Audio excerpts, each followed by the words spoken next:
And we live in a world of deceit, you know. There's so many people out there on TikTok who catfish. Now that I'm learning how to catfish, who like to ensnare people. I'm so upset with Facebook, actually, because it talks about privacy, it talks about security. Why is it then on Facebook that people can contact you through Messenger? Why has that portal been opened? The amount of requests that I get, and it's like persistent requests, and it's like people from various different accounts, one person with many accounts. Why is it that I have to delete my pictures, or why is it that I have to, you know, set up all this stuff? Why is it that Facebook has allowed people to stalk you through this opening of the Messenger? No one should be able to be contacted through Messenger or anyway.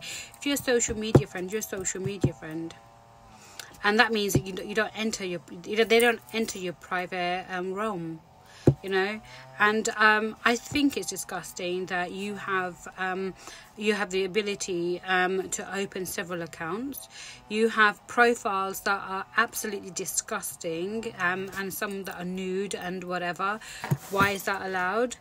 And I find it quite tragic that people, you know, troll each other or others. I find it disgusting that men pose as women to lure other people in so that it's easier to befriend. It's like Fred and Rose West, isn't it? When you've got a female passenger or person and the other ladies felt quite comfortable until they were murdered. You know, you put a female out, then it's easy, you know. So I think there's a lot wrong. There's a lot wrong in our society. You know, you are pulled in, you are suckered in, you are blackmailed, you are used, you are abused. There's no that thought of that there's no one out there that you can actually trust. There's a thought of that you can't even talk to anyone without it going against you or misconstrued or whatever. So we do live in a society, and we're talking about, you know, but millennials, what pressures do they have? In fact, there's a lot, isn't it? Because you're open to the real world. You're open to the entire world from that one place with your mobile phone or social media. You are I think suckered into this world of, oh my god, they look so gorgeous, oh my god, they look so nice, not knowing actually it's all fake. You know, when someone says to me, oh, you're so gorgeous and you're so beautiful, you know, I really you don't know anything about me. You don't know anything. Okay, now I've got no makeup on, my lipstick, and this is my normal look, yeah. So, you know, I don't go on social media. I don't put my pictures out there to be lured or ogled by men. I'm married. I don't need any other person in my life, you know. But I'm also a fighter in the sense that, you know, I like to fight these sort of things, these battles, because I don't think we should feel like that. We shouldn't be I don't know, targeted or reeled in, you know, by whomever thinks that they've got the God-given rights to do that. And I think it's quite tragic. It is really, really tragic. And I've seen it on this particular group where how men groom women, how they try to get their conversations going, and how they like put them down or rate them because of their cuteness, and, you know, on their DPs, and, you know, and things like that. And why is that acceptable? And I find myself drawn into those conversations, like, you know, they don't obviously know how old I am, they don't know nothing about me, whatever. But I just kind of like have to go in there to shut them down, because, and I think, well, why am I creating such a fuss about it? Because somebody has to. Someone needs to shut up and just move on, rock off, you know. You can't be doing that. And I don't know where the COP is, you know. I know it's meant to be child exploitation online police, but there should be people, the security, whatever, the child exploitation equivalent to adults, who stop this sort of phishing and stop this sort of manipulation and stop this cyberbullying or cyber grooming and all that sort of stuff. There are vulnerable people out there. There are vulnerable women out there. There are vulnerable men out there. There are children out there who post they're 16 or 18 or whatever to get on there. There are people who got the same accounts.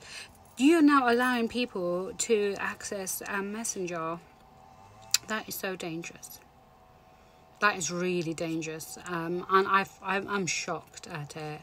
I'm really shocked. So, you know, I've disabled my messenger, and it's going to be, you know, it might be very quick that I might disable Facebook. And I've been on Facebook for years, for decades, and I shouldn't have to do that. You know, we shouldn't have to do that. We should be safe to go online. I shouldn't have any men telling me, you know, about my TikTok and things like that. I shouldn't have anyone ogling me. These are measures that we take, or routes that we take for our own therapy, or we have our own reasons to do it. We shouldn't have anyone to be so perverse, you know. But yeah, that's my rant. And, you know, depression, where do you think depression comes from? You beat people down, you can get depressed. I love this new conversations happening in Bollywood as well. That, you know, if you've got a newcomer who's not, you know, they're talking about nepotism. If not born in the industry, they're not accepted because their fame is going above those who are actually born in, who thinks they've got God-given rights. And I think that's the reason why this kid, you know, killed himself, because he was a very emotional individual himself, and he had his friends around even the night before. But I think, you know, when you get pushed in a corner and you don't know how to get out of it, it's easy, isn't it? And you have, you know, like Prince, you know, drug overdose. You have, you know, Michael Jackson, Whitney Houston, Sri Devi. You have all these people who, you know, have everything, and you think, you know, because you're in that situation where you can't trust anyone. You can't trust the person that you're in love with, or you feel that you're in love with, or you might be in love with, but how do you know they're in love with you, for you? I mean, I'm from London, right, from England. I know we can't trust anyone back home because they want to be with us because they want to be here. Maybe they don't. You know, maybe there are genuine people who don't. But that's what we've been brought up with, because that's how people are. And when I not meet because I'm not out meeting people, but when I hear these or hear or see the way people are, it is tragic. And it makes me laugh. Because I stand up to these sort of people. I do.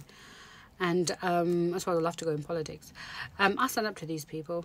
I really do, because someone has to. And that's me then, and that's me. And that makes me bad, that makes me bad. I've always had this sort of war. My hands are, and I'll continue. I don't think people should be allowed to. So depression, why do you think people are depressed? Why do you think people bottle up? Why do you think people take these steps? You know, it's not just about, support each other, be there for that person. It's eradicating all the shit before it happens. It comes from childhood. You know, your social, emotional well-being. Your social and emotional well-being. It's far above everything. And that's what we do when we do child protection. We look at social and emotional well-being.